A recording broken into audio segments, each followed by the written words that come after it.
வணக்கம். என்ன செய்தி பார்க்க போறோம்னு கேட்டீங்கன்னா, எடப்பாடி பழனிசாமிக்கு எகிரிய எம்எல்ஏக்களுடைய ஆதரவு 5 பேர் ஆதரவு அளித்திருக்கின்றார்கள். எஸ்பி வேலுமணி பக்கம் இருக்கிறவங்க எடப்பாடி பக்கம் தாவி இருக்கின்றார்கள். எஸ்பி வேலுமணி தலையில இடியை இறக்கிருக்காங்க. அதுலயும் 2 விதமா இடியை இறக்கிருக்காங்க. ஒருத்தர் அதிமுகவுக்கு ஆதரவளித்து மீண்டும் தாய் கழகம் திரும்பி இருக்கின்றார்கள் 5 பேர். அது ஒரு இடி. இன்னொன்னு 3 பேர் தங்களுடைய எம்எல்ஏ பதவியை ராஜினாமா பண்ணிட்டு அவங்க தமிழக வெற்றி கழகத்துக்கு போயிருக்காங்க. மொத்தத்துல இவ்வளவு சீக்கிரத்துல எஸ்பி வேலுமணி அவர்கள் துரோகத்தை பார்த்திருக்கிறாரு. அவர் நினைச்சிருப்பாரு, நமக்கு யார் துரோகம் பண்ண போறோம், நாம தான் எடப்பாடி பழனிசாமி துரோகம் பண்ணிட்டு வந்துட்டோம் அப்படின்னு நினைச்சார். ஆனா இன்னைக்கு 3 எம்எல்ஏக்கள் எஸ்பி வேலுமணிக்கு துரோகம் பண்ணிட்டு சிவி சண்முகத்துக்கு டிமிக்கி கொடுத்துட்டு தவேகாவிலே போய் இணைந்திருக்கின்றார்கள். எப்போதும் சரி கர்மா விடாதுன்னுவாங்க. அந்த கர்மா தான் இன்னைக்கு எஸ்பி வேலுமணிக்கு வேட்டாக மாறி இருக்கிறது. இன்னைக்கு கிட்டத்தட்ட 5 பேர் எடப்பாடி பழனிசாமி பக்கம் தாவி இருக்கின்றார்கள். 3 பேர் தவேகாவுக்கு தாவி இருக்கிறாங்க. ஸோ இவங்களுடைய எம்எல்ஏ பதவியானது பறிக்கப்படுமா இல்லை அப்படியே தான் நீடிக்குமா? சபாநாயகர் என்ன முடிவெடுப்பாரு? சட்டம் என்ன சொல்லுது? எஸ்பி வேலுமணி தரப்பில் இருக்கக்கூடிய மீதி இருக்கிற 17 பேர் எடப்பாடி பக்கம் திரும்புவாங்களா, திரும்ப மாட்டாங்களா? அதிமுக தரப்பு என்ன சொல்லிச்சு?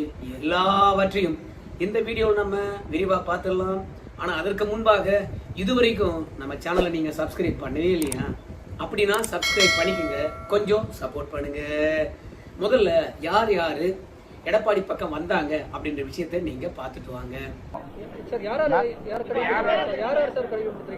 எஸ்.எம். சுகுமார் ஆற்காடு தொகுதி, அதே மாதிரி அந்தியூர் ஹரிபாஸ்கர், ஜெய்சங்கர் சங்கரன், என்.எஸ். நடராஜன் காங்கயம், மோகன் பன்ரொட்டி. ஆமா, 5 பேர் வந்திருக்காங்க. உண்மையாவே இவங்கெல்லாம் அதிமுக விசுவாசிகளாகத்தான் இருக்கும். ஏதோ ஒரு சபலம் எஸ்பி வேலுமணி பக்கம் போயிட்டாங்க. மனிதன் எப்பவுமே ஆசைப்படுகின்ற மிருகம் தானே. அதனால எஸ்பி வேலுமணி அவர்கள் வானத்தை வில்லா வளைப்பேன், மணலை கயிறா திரிப்பேன், கவலைப்படாதீங்க வாங்க. நீங்க குறுகிய காலத்துல அமைச்சராவது மட்டும் கிடையாது, நம்முடைய ஜோசப் விஜய் அவர்களுக்கு ஆட்சினா என்னன்னு தெரியாது, நிர்வாகம்னா என்னன்னு தெரியாது, முதலமைச்சர் பத்தினா என்னன்னு தெரியாது.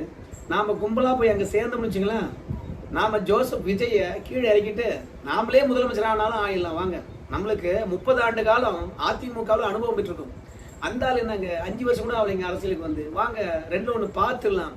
ஆதவச்சனாவ அவன்லாம் எங்க அரசியல் இருந்தான்? அவனை பொறுத்த வரைக்கும் தேர்தல் யுகம் தானே வகுத்துட்டு இருந்தான். கையில பணம் இருக்குது, அதனால ஆடிட்டு இருக்கான். அதனால உள்ள போனோம்னா நம்முடைய கை தான் ஓங்கும். செங்கோட்டையன் ஒருத்தர் இருக்கிறான். செங்கோட்டையனுக்கு அட்மினிஸ்ட்ரேஷன்னா என்னன்னே தெரியாது. ஆபீஸ்ல உட்காந்து வேலை பார்க்கவே மாட்டான். அம்மாவுக்கு பிரச்சாரத்துக்காக ரூட் போட்டு கொடுப்பான். அம்மா எங்க தங்குறாங்களோ அந்த ஹோட்டல்ல காவல் காத்துட்டு இருப்பான். ஆனா அவனே நம்ம கட்சியில இருந்து தாவன பிறகு அந்த கட்சி அவனை தூக்கி வச்சு கொண்டாடுது. ஆனா நாம அரசு நிர்வாகத்தில் இருந்தோம். நான் உள்துறையா இருந்தேன், பொதுப்பணி இருந்தேன், சட்டமா இருந்தேன். ஐயோ, நம்மளுக்கு தெரியாத ஒண்ணுமே கிடையாது. அது எம்ஆர் விஜயபாஸ்கர், நான் செந்தில் பாலாஜி தம்பியை தோக்கடிச்சிருக்கேன்ல, போக்குவரத்து துறை அமைச்சராக இருந்திருக்கேன்ல. அதனால இந்த அனுபவமானது விஜய்க்கு ரொம்பவே தேவைப்படும். நம்மளதான் ரொம்பவே நம்புவாரு. நம்ம வச்சுதான் சட்டமா இருக்கும். வாங்க, உங்களுக்கு தேவையெல்லாம் நான் பண்ணித்தரேன் அப்படின்னு ஒரு 25 எம்எல்ஏக்களை அந்த பக்கம் ஆசை வார்த்தை கூறி அழைச்சிக்கிட்டு போனாரு. ஆனா விஜய்க்கு அரசு நிர்வாகம் தான் தெரியல, சட்ட ஒழுங்க சரி பண்ணதான் தெரியல, குழந்தைகளை காப்பாற்ற முடியல, 80 வயது பாட்டியை காப்பாற்ற முடியல, கும்பல் படுகொலையை தடுக்க முடியல, இரட்டை கொலையை தடுக்க முடியல, 19 பாலியல் வன்புணர்வுகளை தடுக்க முடியல. இப்படி சட்ட ஒழுங்கெல்லாம் சீரழிந்து கிடைக்கிறது. மின்வெட்டை சரி பண்ண முடியல. போக்குவரத்து துறையானது அல்லோல கொல்லோல படுது. ஏன்னா அரசு பேருந்தானது வாய்க்கால கவர்ந்த காட்சியெல்லாம் நம்ம பார்த்துருக்கோம். மொத்தத்துல நிர்வாகம் தான் தெரியல. ஆனால் விஜய்க்கு கட்சியை உடைக்கிறதுக்கு நல்லா தெரியுது, மாற்று கட்சியினருக்கு துரோகம் செய்வதற்கு நல்லா தெரியுது. மொத்தத்துல இந்த ஆட்சி தூய ஆட்சி கிடையாது, துர்நாற்றம் ஆட்சி. அதாவது பதவி கட்டில ஏறி 15 நாள் கூட ஆகல. ஆனாலும் அதற்குள்ளாக ஒரு கட்சியை உடைச்சி வேடிக்கை காட்டுவது நம்ம ஜோசப் விஜய்க்கு நல்லாவே தெரியுது. ஆனா இதெல்லாம் பாவம், இந்த கர்மா விட்டு போகாது. நான் அரசியல்ல நீண்ட நாளாக பயணிக்கின்றேன். ஒரு மனுஷன் சிங்கம் போல இருந்தான், கர்ஜிக்கின்ற போதும் சிங்கம் போலே கர்ஜிப்பான். ஆனா அந்த மனுஷன் கூனி குறுகி நின்றான். எப்ப தெரியுமா? ஜெயலலிதா வந்து 9 எம்எல்ஏக்களை தன் பக்கம் இழுத்து விட்ட பிறகு அவங்கள கட்சி விட்டும் நீக்க முடியல. அவங்களுடைய பதவியை பறிச்சிடுங்க அப்படின்னு கொறடா கிட்ட போய் ஏம்பா அதை போய் சபாநாயகர்கிட்ட லெட்டர் கொடு, நம்ம கிட்ட இருந்து கட்சி தாவனாங்க இல்லையா அந்த 9 பேருடைய பதவியை பறிக்கட்டும். அவனுங்க நம்மளால ஜெயிச்சானுங்க, நம்ம சின்னத்துல ஜெயிச்சானுங்க. ஜெயலலிதாவுக்கு போய் ஆதரவளிக்கிறானுங்க எப்படி? அதனால அவன் பதவியை பறிக்கலாம், கொறடா உத்தரவு. அதனால கட்சி தாவல் தடை சட்டத்துல அவங்க பதவியை பறிக்கிற மாதிரி சபாநாயகர்கிட்ட போய் மனு கொடு அப்படின்னு கொடுக்க முடியாத அளவுக்கு 5 ஆண்டு காலம் எதிர்கட்சி தலைவராக இருந்தாரு கேப்டன். அந்த 9 துரோகிகளை அன்னைக்கு ஜெயலலிதா அவர்கள் அரவணைத்ததன் காரணமாக தான் இன்னைக்கு அதிமுகவுக்கு இந்த நிலவு. அதான் கர்மா திரும்ப வந்திருக்கு. அதே கர்மா தான் இப்போ எஸ்பி வேலுமணிக்கும் சுத்தி சுத்தி அடிக்குது. இந்த அதிமுகவும் சரி, அதிமுக தொண்டர்களும் சரி, எடப்பாடி பழனிசாமியும் சரி, இந்த எஸ்பி வேலுமணியை எப்படியெல்லாம் நம்பியிருப்பாங்க, கட்சி பற்றியான ரகசியங்களை எவ்வளோ சொல்லியிருப்பாங்க. ஸோ அந்த மனுஷனுக்கு துரோகம் பண்ணிட்டு, தொண்டர்களுக்கு துரோகம் பண்ணிட்டு 25 பேரை பதவி ஆசைக்காக அழைச்சிட்டு போனார்ல சிபி சண்முகம், சி விஜயபாஸ்கர் மற்றும் எஸ்பி வேலுமணி. அவங்க 3 எம்எல்ஏக்கள் எப்பா அவங்களா கூட வரமாட்டேன், எடப்பாடி பக்கம் போக மாட்டேன்ப்பா, எதுக்குப்பா வேணான்னு வந்துட்டோம், நீங்களும் வந்து பார்த்தீங்கன்னா ஒன்றும் செல்ஃப் எடுக்க மாட்டேங்க, நான் போகிறேன்டா அப்படின்னு சொல்லிட்டு போயிட்டாங்க. துரோகத்தை இவ்வளோ சீக்கிரமாக எஸ்பி வேலுமணி பார்த்தது எனக்கு மகிழ்ச்சியாக தான் இருக்குது. 2வது, அரசியல் களத்தில் மீண்டும் எடப்பாடி கையானது ஓங்கி இருக்குது. அதுக்கு காரணம் என்னன்னு கேட்டீங்கன்னா, எடப்பாடி பழனிசாமி கிட்ட தொண்டர்கள் இருக்காங்க, நிர்வாகி இருக்கிறாங்க. ஆனால் அந்த நிர்வாகிகள்லாம் தக்க வைத்துக் கொள்ள வேண்டும் என்றால், கட்சி எழுந்து வர வேண்டும் என்றால், இன்னைக்கு 3 எம்எல்ஏக்கள் ராஜினாமா பண்ணியிருக்காங்க. அந்த 3 எம்எல்ஏக்களும் ரெட்டையில வெற்றி பெற்றவர்கள். மீண்டும் அந்த தொகுதியில ரெட்டையில தான் வெற்றி பெற வேண்டும். அதுக்கு எடப்பாடி பழனிசாமி என்ன பண்ணணும்? குறைந்தபட்சம் அந்த தொகுதியில சுற்றுப்பயணம் செய்யணும். எங்கெல்லாம் அதிமுக கொடி இல்லையோ அங்கெல்லாம் புதிய கொடியை ஏற்றணும், பொதுக்கூட்டங்கள் போடணும். அது மட்டும் கிடையாது, அதிமுக மீள்கட்டமைப்பு செய்யறதுக்காக இளைஞர்களை உள்ள கொண்டு வரணும். தவேகாக்கு எதிராக கடுமையாக களமாட வேண்டும். அதாவது சட்ட ஒழுங்கு பிரச்சனையா இருக்கலாம், இல்ல படுகொலைகளாக இருக்கலாம், இல்ல திருடா இருக்கலாம், எந்த நிகழ்வு நடந்தாலும் சரி நேரடியாக களத்துக்கு போகின்ற வழக்கத்தை எடப்பாடி பழனிசாமி வச்சிருக்கணும். ஏன்னா ஜெயலலிதா வந்து காலால் இட்ட வேலையை கையால் செய்வதற்கு, தலையால செய்வதற்கு கூட நிறைய பேர் இருந்தாங்க. ஆனால் எடப்பாடி பழனிசாமிக்கு அப்பேற்பட்ட தொண்டர்களும் இல்லை, நிர்வாகிகளும் இல்லை. 2வது, ஜெயலலிதா கிட்ட இருந்த பயமானது எடப்பாடி கிட்ட கிடையாது. எடப்பாடி மட்டும் ஒரு வெற்றியை பெற்றிருந்தாருன்னு வச்சுங்களேன், அவருடைய தலைமையில நிச்சயமாக விசுவாசமா இருந்திருப்பான். ஆனா வெற்றி பெறாத காரணத்தினால இவனால என்ன ஆக போகுது, இவனுக்கு ஏன் பயப்படணும் அப்படின்ற ஒரு எண்ணம் மட்டும்தான் இருக்கு. அதனால் வெற்றியை நோக்கி நடக்கணும்னா நம்மளை வருத்திக் கொள்ள வேண்டும். உழைப்பு மட்டும்தான் மீண்டும் எடப்பாடி பழனிசாமி உயர்த்தும். அதனால இப்போ தவேகாவுக்கு எதிராக கடுமையான விமர்சனங்களை வைக்கிறார், தவறுகளை சுட்டி காட்டுறார், முதல் ஆளா அறிக்கை விடுறார். திமுக கூட அப்புறம் தான் அறிக்கை விடுது. நம்முடைய உதயநிதி ஸ்டாலின் கூட துபாய்க்கு போயிட்டாரு. இப்போ அதிமுக தான் களத்தில் இருக்கிற மாதிரி. ஸ்டாலினால கண்டிப்பா வர முடியாது, அவருடைய உடல்நிலையை கருத்துல கொண்டு. அதனால இப்ப எடப்பாடி பழனிசாமி களத்துல இறங்கலாம். அப்படி களத்துல இறங்கினாங்கன்னா எஸ்பி வேலுமணி போன்றவங்க எல்லாம் ஓடி வந்து சரணடைவார்கள். என்னை பொறுத்த வரைக்கும் இந்த வீடியோ பேசிக்கிட்டு இருக்கிற தருணத்துல கூட சபாநாயகர் துரோக வேலையில ஈடுபடலாம். ஏன்னா நேர்மையே கிடையாது இல்ல. ஏன்னா எஸ்பி வேலுமணி போன்ற 17 எம்எல்ஏக்கள் அதிமுக பக்கம் வந்துட்டாங்கன்னா அப்புறம் அதிமுக பலம் பெற்றுவிடும். அதனால கட்சி தாவல் தடை சட்டத்தை அமுல்படுத்தி அவங்க பதவியை கூட பறிக்கலாம். அதிமுக பலம் பெறக்கூடாது, மீண்டும் அந்த 17 எம்எல்ஏக்கள் எடப்பாடி கூட வரக்கூடாது என்பதை சூழ்ச்சி செய்யலாம். அந்த நிகழ்வு கூட நான் பேசிட்டு இருந்த தருணத்தில் அரங்கேறதோ என்ற ஒரு எண்ணம் நமக்குள்ள இருக்கிறது. அதாவது 3 பேர் வந்து ராஜினாமா பண்ணாங்கல்ல, அந்த ராஜினாமா கடிதத்தை சபாநாயகர் ஏற்றுக்கொண்டாராம். ஜேசிடி பிரபாகர் அவர்கள். அவர் அதிமுக இருந்தவர் தான். ஆனா என்ன, எடப்பாடி பழனிசாமியால கட்சி விட்டு நீக்கினவர். சரி, இப்போ 17 பேரும் அதிமுக வராங்கன்னு வச்சுங்களேன், ஏற்கனவே 5 பேர் வந்துட்டாங்கல்ல. இப்போ கட்சி தாவல் தடை சட்டமானது அவங்க மீது பாயுமான்னு கேட்டீங்கன்னா பாய்வதற்கு வாய்ப்பே இல்லை. ஏன் அப்படி சொல்றேன்னு கேட்டீங்கன்னா, எடப்பாடி பழனிசாமி எப்போது வேண்டுமானாலும் மன்னிக்கலாம்.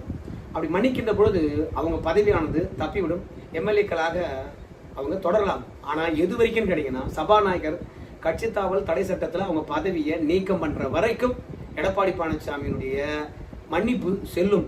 ஆனா அவசரப்பட்டு அவரு நீக்கிட்டாருன்னா அந்த 17 எம்எல்ஏக்களை பதவி விட்டு அதுக்கப்புறம் செல்லாது. ஆகையினால எடப்பாடி பழனிசாமி வேகமாக இவங்களை மன்னிக்கணும். 2வது, அதுக்கான அதிகாரத்தை பயன்படுத்தணும். அப்படி மன்னித்தாங்க என்றால் கண்டிப்பாக எனக்கு தெரிஞ்சு எஸ்பி வேலுமணி எல்லாம் ஒரு விசுவாசத்தோடு நிற்பாங்க.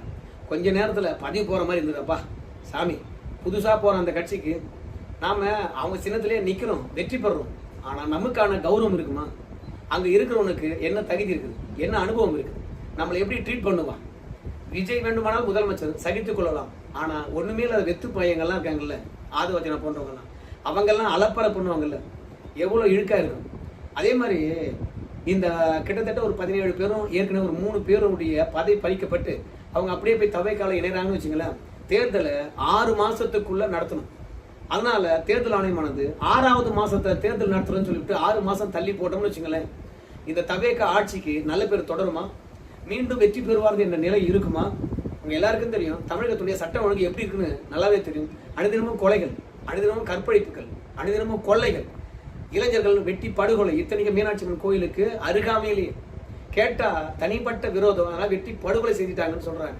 இந்த மாதிரியான சட்ட ஒழுங்கு சூழல் இருக்கின்ற போது இன்னும் எத்தனை ஆண்டு காலத்துக்கு தான் இந்த ஆட்சி மீது மக்கள் நம்பிக்கை வைப்பாங்க?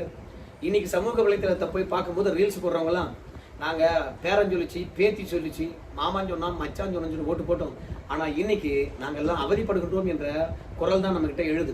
அதனால இந்த 15 நாள்லயே விஜய்க்கு எதிர்ப்பு கிளம்பி இருக்குது.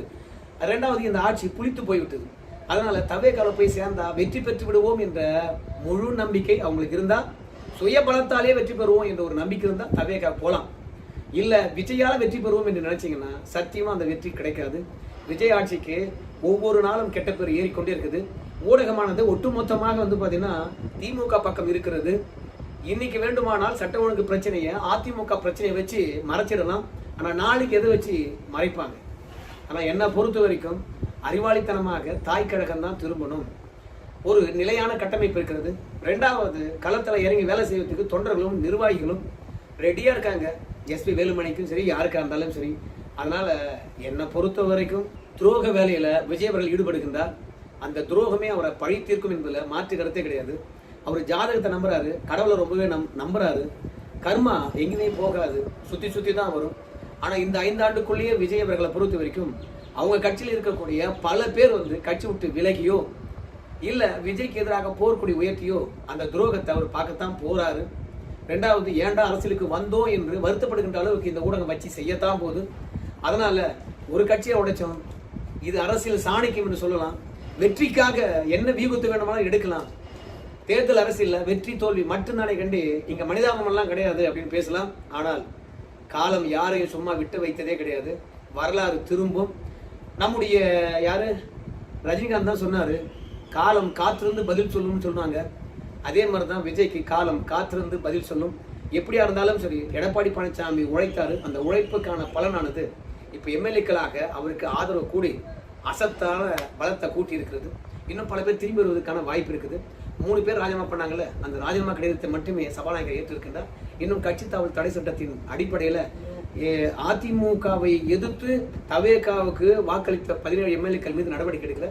அதனால நாளைக்கு கூட எடப்பாடி பழனிசாமி, எஸ்பி வேலுமணி மற்றும் 17 எம்எல்ஏக்களை மன்னித்து விட்டு அதிமுக வந்துருங்க அப்படின்னு அழைக்கலாம். அதனால அவங்களுக்கு நல்ல வாய்ப்பு காத்திருக்கிறது. எடப்பாடி பழனிசாமி கிட்ட அவங்க மன்னிப்பு கடிதம் எழுதி கொடுத்து, அது மட்டும் இல்ல ஏற்கனவே எடப்பாடி பக்கம் திரும்பினவங்க எஸ்பி வேலுமணி போன்றவங்க இங்க வரத்தான் போறாங்க அப்படின்னு உறுதியளித்திருக்காங்க. பார்க்கலாம் நாளைக்கு என்ன நடக்க போகுதுன்னு சொல்லிட்டு. அடுத்த அப்டேட் நாளைக்கு பார்க்கலாம். நன்றி நண்பர்களே.